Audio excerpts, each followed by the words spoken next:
First, it's very important that we all understand the huge dangers from climate change. If we go on as we are, we're heading for, in 100 years or so, 5 degrees centigrade above middle of the 19th century, usual benchmark.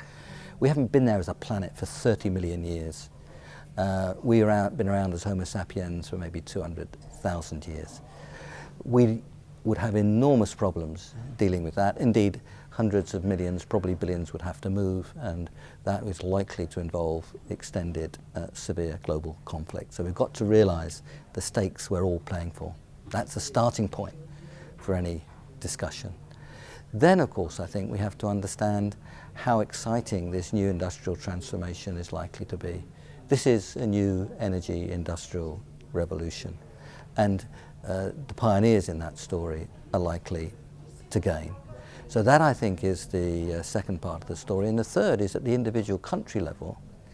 If you persist in high carbon growth, 10, 15 years from now, there's a grave risk of being shut out of the world markets. So I think you have to put those three parts of the story together, and I believe that all countries of the world are looking very hard at that story.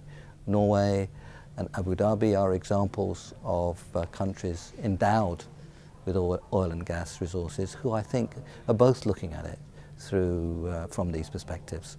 Okay. And carbon trading, carbon pricing, how likely is that to happen in the EBRD region? Well, it's happening, of course, in the European Union already, and it's likely to be introduced in China during this 12th five-year plan. They've been quite explicit on that.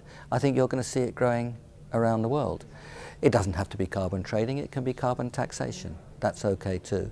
But not pricing carbon is to essentially subsidize a deeply damaging activity. And I think most countries around the world will see that that is a profound economic mistake not to price carbon. And of course, those which are revenue strapped will see the advantages in terms of the revenue as well.